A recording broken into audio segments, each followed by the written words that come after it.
al Señor. Permítame decirle que usted es más que victorioso porque está aquí en esta mañana. Porque constantemente tenemos luchas para poder llegar a la casa del Señor. Se te hizo tarde, te levantaste tarde, la alarma no sonó, el niño lloró, el niño se ensució, etcétera, etcétera, etcétera. Pero estamos aquí. Ahora ya que estamos aquí vamos a concentrarnos, vamos a ser intencionales en escuchar su palabra y vamos a ser intencionales al pedirle al Señor que nos hable con poder y con toda autoridad. Amén. Amén. Vamos a orar. Señor Padre bueno, en el nombre de tu Hijo Jesucristo, te agradecemos por tu amor, tu bondad, tu misericordia. Te agradecemos por habernos dado la victoria y llegar a esta tu casa para poder escuchar tu palabra y poder exaltar tu nombre, Señor. Más que escuchar tu palabra, queremos ser hacedores de ella, Padre. Enséñanos cómo hacerlo. Para eso necesitamos la guía de tu Espíritu Santo, Señor. Necesitamos que tu Espíritu Santo tome el control en nuestras vidas para poder ser hacedores de tu palabra y poder tener cambios en nuestras vidas, Señor. En el nombre de tu Hijo Jesucristo, Padre, pido que tú te glorifiques a través de tu palabra y que hables a tu pueblo con toda libertad. Solamente soy una vasija que te dice, heme aquí, que te dice, estoy disponible para que hables a tu pueblo, Señor. Glorifícate en medio de ellos, en el nombre de tu Hijo Jesús.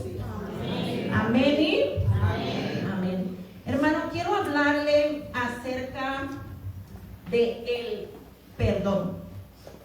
Hemos escuchado constantemente sobre el perdón, pero al poner el título del tema puse per y después don. Perdón. Se me fue el nudo aquí. Veme.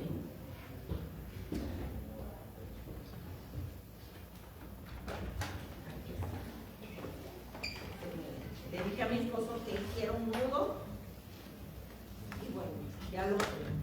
Entonces, perdón. ¿Por qué lo puse así?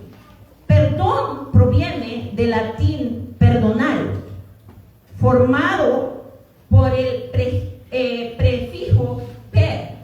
Per significa totalmente o completamente. Y el verbo donare, que significa dar o regalar. Per significa totalmente o completamente. Y don viene de la palabra donare, que significa dar o regalar. Etimológicamente significa dar completamente o donar totalmente, lo cual se interpreta como renunciar a una deuda o liberar a alguien de una falta de manera absoluta. Y quiero hacer un paréntesis porque dice que es de una manera absoluta, no es parcial, es absoluto. El perdón va dirigido, sí, hacia la persona que te hirió, hacia la persona que te dañó, pero también especialmente va dirigido hacia ti. Va dirigido especialmente hacia ti. Porque tú no puedes ir a más, no puedes llegar a más, no puedes. Me gustaría llegar hasta allá, pero no puedo. Estoy atada a esta mesa. Y cuando yo predico me gusta moverme por el púlpito y no puedo. Tengo un límite para llegar. Y este mismo límite, que este cordón, que esta atadura me tiene a mí, es el mismo límite que nos tiene la falta de perdón hacia nosotros. Cuando Dios nos pide perdonar, Él sí, porque la otra persona se libera, pero principalmente tú te liberas. Tú te liberas de la persona que te ofendió, de la persona que te dañó, de la persona que te abusó. Tú te liberas y tú puedes llegar más allá. Pero mientras no te liberes, mientras no decidas perdonar, mientras decidas perdonar parcialmente y no totalmente, vas a seguir limitado. Porque tu alma no está bien. Porque tu mente no está bien. Porque constantemente vas a estar pensando que la persona no es digna de tu perdón, que la persona no merece ser libre, pero en realidad quien va a ser libre eres tú. Porque aquella persona quien te dañó tal vez ni siquiera se acuerda, y si se acuerda se hace loco, la loca, y quien está sufriendo eres tú. Tú conoces tus lágrimas, tú conoces tu llanto, tú conoces tu sentir, y aquella persona pues ya pasó. Por eso es que quien se libera eres tú. Tú eres quien te liberas. Me gustaría llegar hasta allá y poder caminar hacia el pasillo y predicar, pero no puedo. Estoy atada. Estoy atada al pasado, estoy atada a mis emociones, estoy atada al dolor, estoy atada a esa falta de perdón. Estoy atada. Dios tiene planes para mí, pero no puedo llegar. No puedo llegar al cumplimiento de esos planes porque yo misma me puse límites.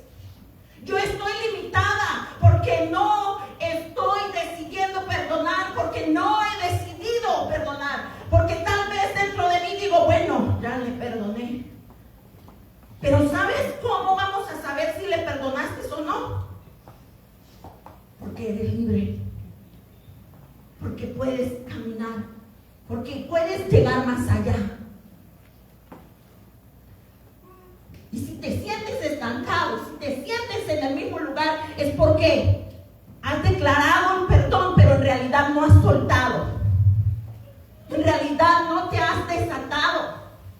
El perdón es una ofensa, es difícil, porque el cerebro humano tiende a recordar eventos negativos con mayor intensidad, aún con más intensidad que los eventos buenos en nuestras vidas. Punto número 1, perdonar a menudo se malinterpreta como un acto de debilidad, o como si se justificara la acción del defensor. Hermano, a veces no queremos perdonar porque decimos que te vas a notar débil, que vas a ser débil si perdonas, que tu orgullo tiene que prevalecer, tu ego tiene que prevalecer, que vean que no va a encontrar un perdón de parte tuya. Y tal vez me vas a escuchar decirte esto muchas veces. La principal dañada eres tú. No la persona que te hirió, no la persona que te falló, no la persona que te engañó, no la persona que te abusó sexualmente, no la persona que te dañó. No. Tú eres el que te estás haciendo el mal. Y con esto no quiero decir que tu sufrimiento no vale. Por supuesto que sí. Necesitas llevar un proceso de sanidad interior, un proceso bien llevado, un proceso de sanidad en donde puedas llorar, en donde puedas gritar, en donde puedas reconocer que te dañaron, que no podemos tapar, ¿cómo dice ese dicho? No podemos tapar el... Gracias, hermano. Yo siempre sé que si se me va la onda, ustedes no podemos taparlo. Sucedió, te dañó, te marcó, te hirió, te duele, te dolió. Sucedió. Punto número 2. El rencor se utiliza a menudo como un mecanismo de defensa para evitar ser lastimado. Nuevamente, el ego y el orgullo impiden bajar la guardia. A mí no me vas a ver la guardia baja. De mí no se burlas. Me lo podrás haber hecho una vez, pero 2 veces no. ¿Y quién le dijo a usted que perdonar significa estar al lado de él o de ella? ¿Quién le dijo a usted que van a estar como 2 grandes amigos? Perdonar no es eso. Perdonar es liberarte. Perdonar es sanar. Cuando te hieren, cuando te lastiman, te hacen una herida profunda y te duele.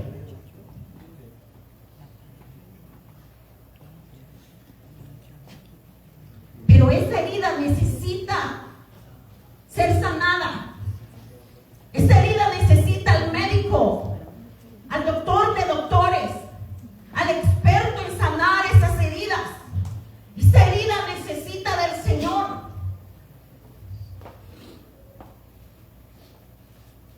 No puedes dejar que la herida se te infecte, porque si la herida se te infecta, vas a echar raíces de amargura y vas a vivir con amargura. Y Jesucristo no murió para que vivieras en amargura. Jesucristo, dice la Biblia, que murió para darte vida en abundancia. Amén. ¿Y cómo, Señor, es que me das vida en abundancia cuando me hicieron esto? ¿Por qué lo permitiste? Jesús dijo, en el mundo tendrán aflicciones, pero confíen porque yo he vencido al mundo. Y con esto Jesús nos estaba diciendo, hay gente que te va a fallar, hay gente que te va a herir,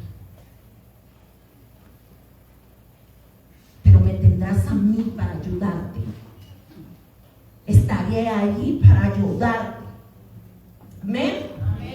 Punto número 3, existe el temor de que el perdón invite a nuevos abusos, aunque el perdón genuino no implica reconciliación ni eliminar límites de seguridad.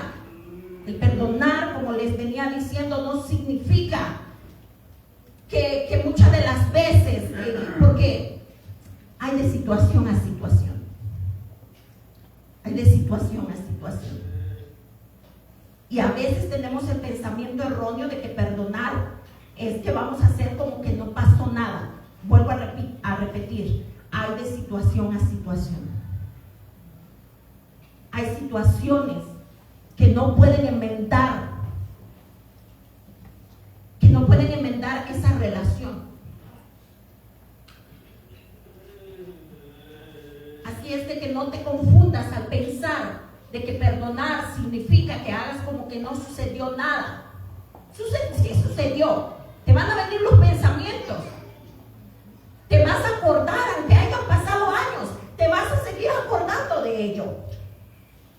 Pero solamente asegúrate de que esa herida cicatrizó, de que cada vez que te acuerdas del dolor que te provocó esa persona, asegúrate que esa herida cicatrizó, asegúrate que esa herida no está abierta, asegúrate que esa herida no está en un estado de putrefacción. Asegúrate de eso, porque si la herida está cicatrizada podrás recordar y sí podrás llorar, pero habrá sanidad en ti y tendrás libertad. Amén. Punto número 4, si el ofensor no admite el daño, el proceso de perdón se vuelve mucho más difícil a no haber una validación del dolor, del sufrimiento. Y muy cierto, muchas personas no van a admitir lo que hicieron. ¿Y qué nos toca hacer a nosotros? Vivir atados a ellos. Admítelo, admítelo. Y si esa persona lo admite y te sigue dañando, ¿crees que admitirlo significa que se arrepintió?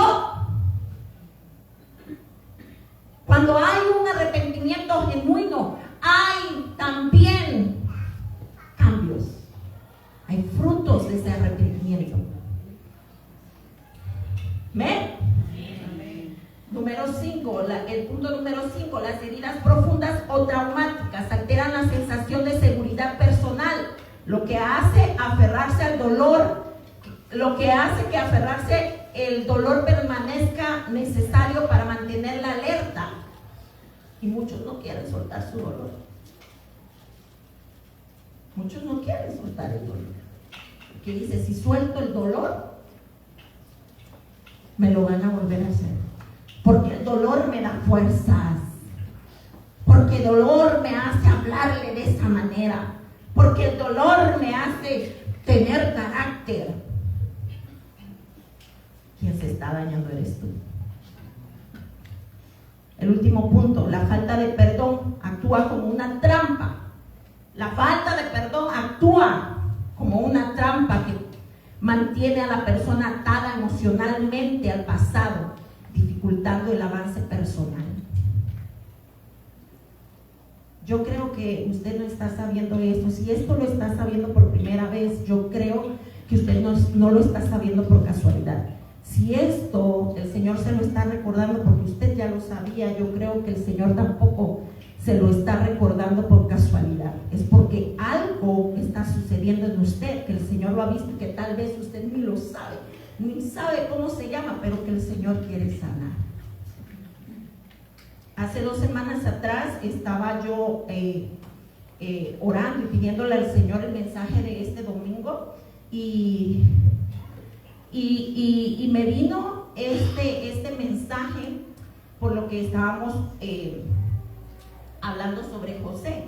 Cuando se acuerda del José el soñador, el jovencito de 17 años. Entonces, mirando eso, yo dije, ¿será que les tocó el punto del perdón? Porque le tocó perdonar. A José le tocó perdonar a sus hermanos, pero tenía dudas si tocar el punto del perdón o enfocarme en que José fue un excelente administrador. Pero siempre el Señor, la provisión del Señor está ahí. Y quiero decírselo, ¿saben por qué? Porque yo sé que aquí en medio de nosotros hay gente que el Señor le está hablando fuertemente y que no le está hablando para que solamente se lleve la palabra en su mente, sino para que salga de aquí sana interiormente y decidida a perdonar.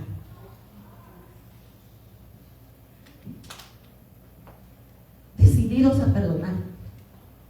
Decididos a no dañarse más a sí mismo.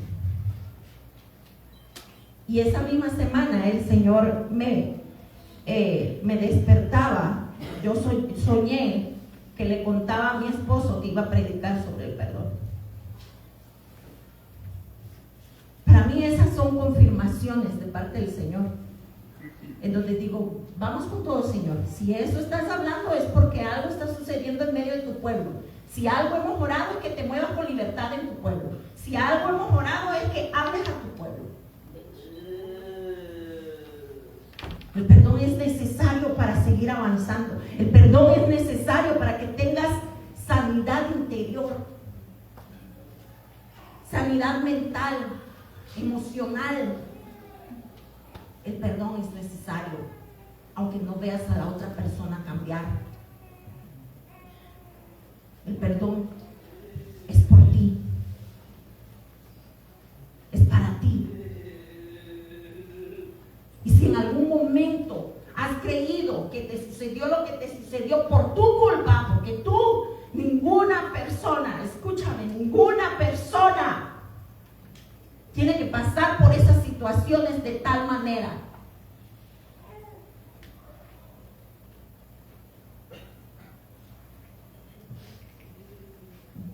Y sabes, cuando no queremos perdonar, muchas de las veces tomamos el papel de víctimas. Miren cómo actúa la víctima. Punto número 1, nunca se equivoca. La responsabilidad de sus desgracias siempre es la culpa de los otros. La culpabilidad de sus desgracias siempre es por los demás. Siempre. Nunca se responsabiliza por algo, por algunas acciones. Nunca. La víctima se enfoca en lo malo y magnifica, pone en grande las cosas pequeñas, las situaciones pequeñas.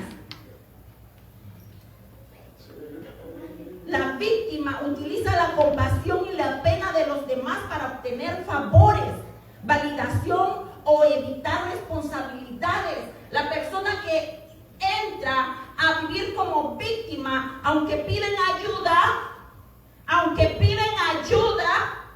suelen rechazar las propuestas para mejorar, prefiriendo mantener el rol de víctima. Y es que ya se les hizo una costumbre. Se les hizo una costumbre vivir como víctimas. Se les hizo una costumbre solamente decir, porque me dañaste, vivo así. Pero tú no estás solo. Pero el Señor está diciendo, yo te quiero sanar. Y yo quiero que perdones. Quiero que perdones para que no sigas viviendo como víctima, para que no sigas viviendo en esa situación en la cual estás viviendo. El punto número 5, les cuesta perdonar. Perciben las críticas como ataques personales y suelen tener relaciones conflictivas. Punto número 6. Buscan constante aprobación y tienen pensamientos negativos sobre sí mismos. Buscan siempre, como decimos nosotros, quedar bien.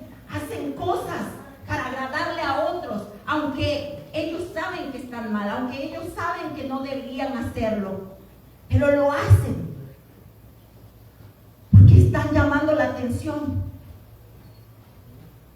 Porque no estás bien interiormente, no te encuentras bien.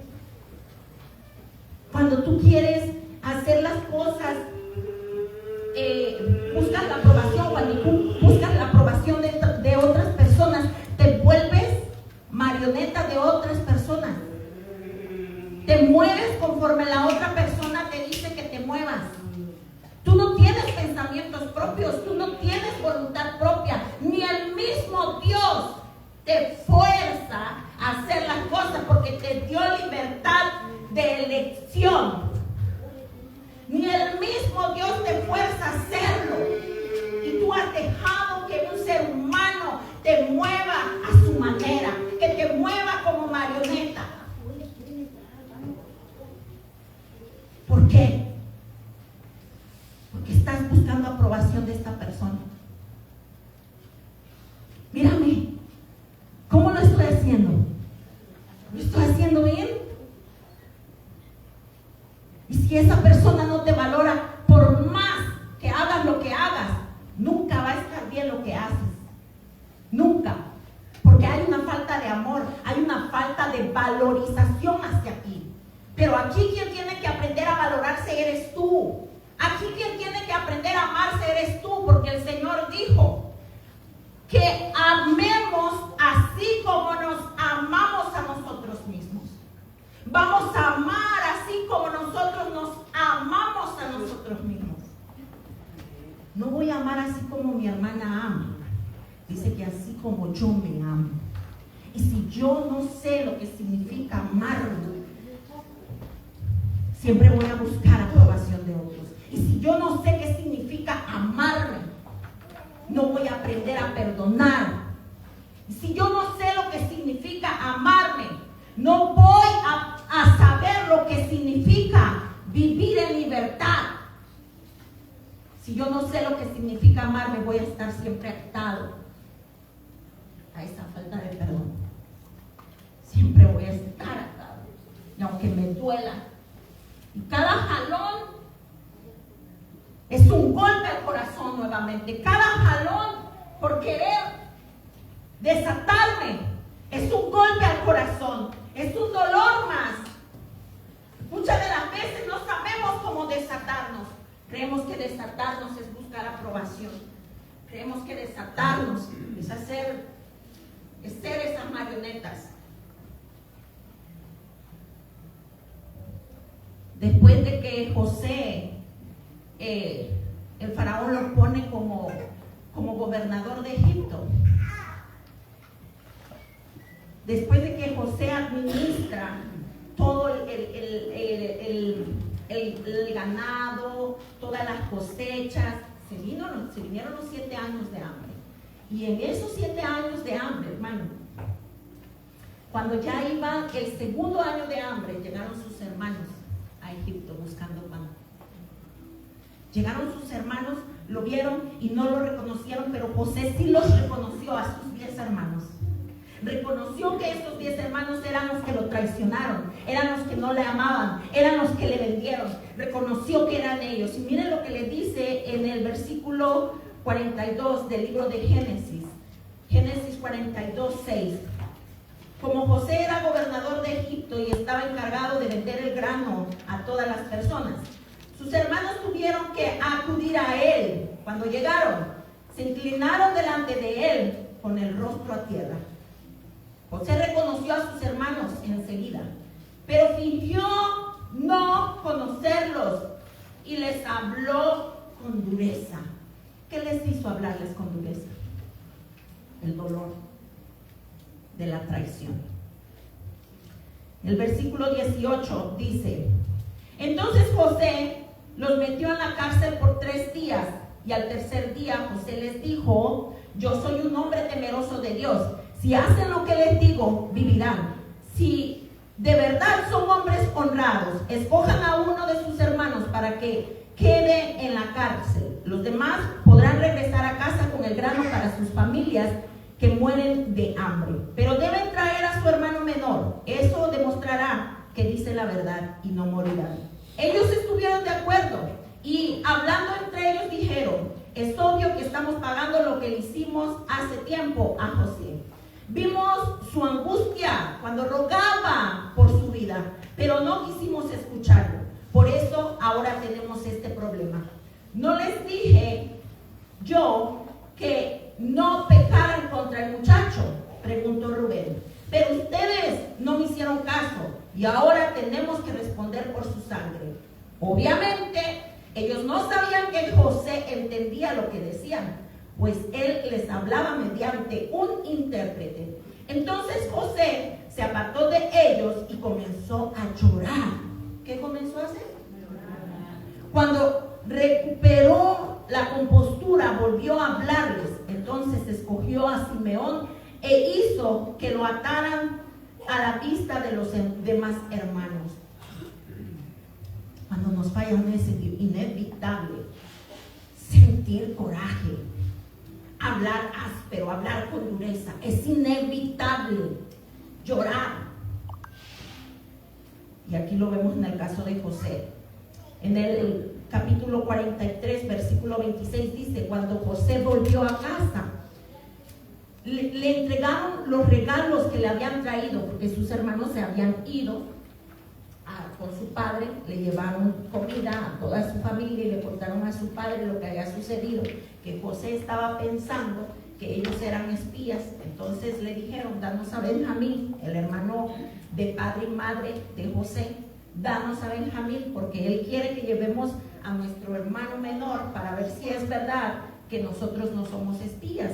Entonces dice que José, mientras tanto, fue a hacer sus deberes como gobernador, y dice que cuando José volvió a casa, ellos ya habían regresado y le entregaron regalos que le habían traído, y luego se postraron hasta el suelo, diciendo que hasta el suelo delante de él. Después de saludarlos, él les preguntó. Yo quiero hacer una pausa aquí. Se postraron hasta el suelo. ¿Cuál fue el sueño que Dios le dio a José? Sus hermanos se iban a postrar ante él. Exactamente. Se cumplió el sueño. ¿Okay? Se cumplió el sueño. ¿Cómo está su padre, el anciano del que me hablaron? ¿Todavía vive? Sí, contestaron. Nuestro padre, siervo de usted, sigue con vida y está bien. ¿Se recuerdan que ellos dijeron: nosotros seremos tus siervos? Eso estás diciendo en tu sueño, que nosotros seremos tus siervos. Se cumplió. Y volvieron a postrarse. Entonces José miró a su hermano Benjamín, hijo de su misma madre. ¿Es este su hermano menor del que me hablaron?, preguntó José. Que Dios te bendiga, hijo mío. Entonces José se apresuró a salir de la habitación porque la emoción de ver a su hermano lo había vencido. Lo venció, porque él estaba en una postura de estar duro con ellos. Pero la alegría de ver a su hermano Benjamín dice que lo venció. y entró en su cuarto privado donde perdió el control y se echó a llorar. ¿Perdió qué? Y se echó a llorar. Que no es fácil, se puede decir fácil. Lo vendieron. Se puede decir fácil. Pero todo lo que él atravesó por haber sido vendido, solamente lo sabe. ¿Sí? Y en medio de eso se acordó todo el sufrimiento que tuvo por causa de que sus hermanos lo traicionaron. Entonces, después de lavarse la cara, volvió a salir ya más controlado. Dice que perdió el control. Sí, vamos a perder el control en medio de estas situaciones. Sí, porque es de humanos. Entonces ordenó: traigan la comida, y hizo que sus hermanos comieran con ellos, comieran en otra mesa, porque ahí había egipcios quienes comían en la misma mesa con José, y los egipcios no querían a los hebreos. ¿Qué cosas, no? Era un hebreo al que puso el Señor como gobernante, aunque los egipcios no quisieran a los hebreos. A este egipcio José lo tenían que respetar, aunque no les gustara. ¿Ven? El versículo 45, 1. José ya no pudo contenerse. Había mucha gente en la sala y él les dijo a sus asistentes: salgan todos de aquí. Así que estuvo a solas con sus hermanos en el momento de decirles quién era. Entonces perdió. ¿Qué perdió, hermano? Y se echó a llorar. Lloraba con tanta fuerza que los egipcios podían oírlo. Y la noticia pronto llegó hasta el palacio del faraón.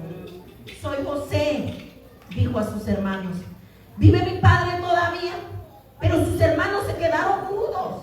Estaban atónitos al darse cuenta de que tenían a José frente a ellos. Por favor, acérquense, les dijo. Entonces ellos se acercaron y él volvió a decirles: soy José, su hermano, a quien ustedes vendieron como esclavo en Egipto. Pero no se inquieten ni se enojen con ustedes mismos por haberme vendido. Fue Dios quien me envió a este lugar antes que ustedes, a fin de preservarles la vida. O sea que José sabía que en medio de su dolor Dios le iba a ayudar, que en medio de su dolor Dios lo cuidó. José lo sabía, pero no podía evitar acordarse del dolor, no podía evitar acordarse del sufrimiento. Pero aunque se acordaba de todo lo que sus hermanos le hicieron, decidió perdonar. Hermanos, José ya era gobernador, tenía poder. José pudo haber ido a Canaán a visitar a su padre y decirle a su padre lo que en realidad había pasado, que sus hermanos lo habían vendido. José pudo haber hecho eso, pero no lo hizo. ¿Qué cree que fue lo que le detuvo? ¿Qué le detuvo ir a Canaán para poder enfrentar a sus hermanos? ¿Qué le detuvo? Díganmelo. La falta de perdón. La falta de perdón le detuvo. Y a pesar de que estaba viviendo lo que Dios le había dicho en su momento, que Él lo pondría en un lugar de gobierno, a pesar de eso, hermano, cada vez que José se acordaba de sus heridas, perdía el control, lloraba. Si tú pierdes el control, lloras, gritas en tu dolor, es parte de tu proceso. Necesitas llevar un proceso bien llevado, un proceso de sanidad en donde llegues a perdonar, porque tampoco es que el perdón se hace de la noche a la mañana, no, pero tampoco puedes descartarlo. No puedes descartar perdonar, porque vas a vivir en esclavitud, vas a vivir subyugado, y nunca conozcas la vida en abundancia, la la vida Zoe por la cual Jesucristo murió por ti. Necesitas aprender a perdonar.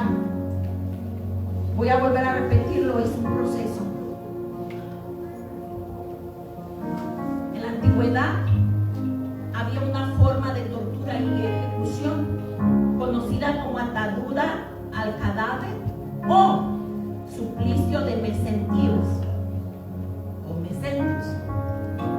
Era una práctica extremadamente brutal. Desde mi casa acá, por favor. Consistía en amarrar al condenado cara a cara con un cadáver en descomposición, dejándolo morir lentamente por infección, deshidratación o hambre. Necesito que alguien pase aquí enfrente que me ayude a Rina, pasa aquí enfrente, por favor. Creo que mi hija no me entendió.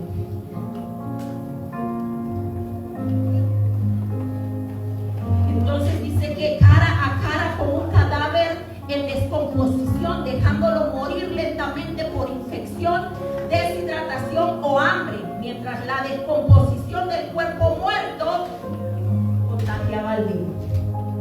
El significado de esta práctica era no solamente matar, sino deshumanizar y someter al condenado a una tortura psicológica y física extrema antes del fallecimiento. La falta de perdón en nosotros actúa igual. Entramos en un estado de putrefacción. La falta de perdón en nosotros hace que tengamos una batalla psicológica, una batalla mental extrema, y nos estamos muriendo poco a poco. Ven, Rinita, ponte cara a cara conmigo.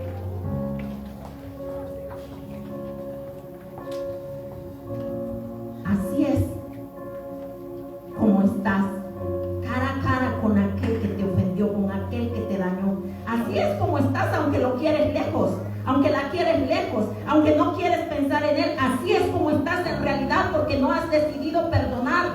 Así es como estás cara a cara. Así es como estás. Si te mantienes así, tarde que temprano, tu cuerpo, tus emociones, tu mente van a empezar a pudrirse y vas a empezar a echar raíces de amargura, porque no has soltado, no has soltado. Dice que esa práctica los ataban, los ataban, los ataban. No era opcional, no era opcional para el condenado. Estaba atado, no se podía mover. Pero tú tienes opción, porque tienes a Jesucristo, quien ha venido a desatarte del pecado, quien ha venido a desatarte de la persona que te ofendió, de la persona que te dañó. Ha venido a desatarte. Gracias. Él ha venido a desatarte. Él no quiere que camines atado. Él no quiere que tu cuerpo, que tu mente, que tus emociones se pudran. No quiere que entres en un estado de putrefacción. Él quiere sanarte. Él quiere sanarte. Pase el grupo de alabanza, por favor. Él quiere sanarte. Y yo estoy segura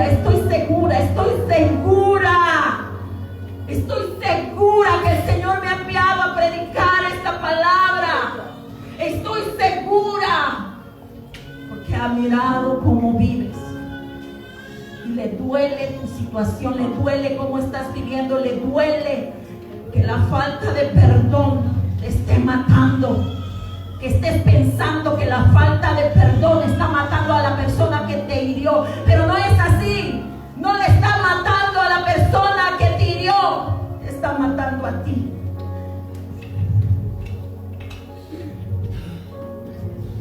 Quiero que se ponga de pie, por favor, pero al mismo tiempo quiero abrir el altar. Yo sé y tú sabes que el Señor te está hablando. Yo necesito que no empieces a pelear con el Espíritu Santo, quien te está diciendo: necesito que pases al frente porque te voy a ministrar.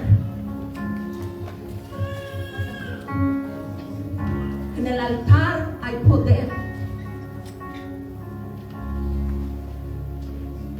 Deja de pelear con el Espíritu Santo. Si el Espíritu Santo te está empezando a decir, necesito que estés enfrente, porque sabes que te estoy hablando.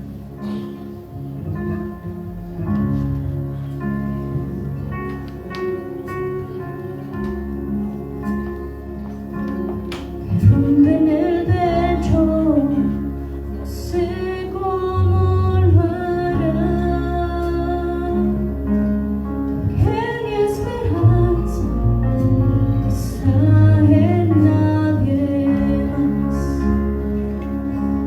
que rompen el techo, no sé cómo lo hará, que venía Cristo.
puede sanar, para no llegar ante aquel que nos puede ayudar, para no llegar ante aquel que nos puede libertar, para no llegar ante aquel que nos puede dar vida en abundancia, para no llegar ante aquel que nos va a ayudar. Eso es romper el techo. Dice la Biblia que había unos amigos quienes ayudaron a un paralítico para llegar a Jesús, pero en la casa donde Jesús se encontraba había tantísimas personas que no podían llegar a él, pero sus amigos buscaron la manera como llevarlo a Jesús. No les importó que hicieran daño en la casa, rompieron el techo y metieron a su amigo para que el maestro le ayudara. En el maestro está tu ayuda, en el maestro está tu sanidad, en el maestro está la respuesta.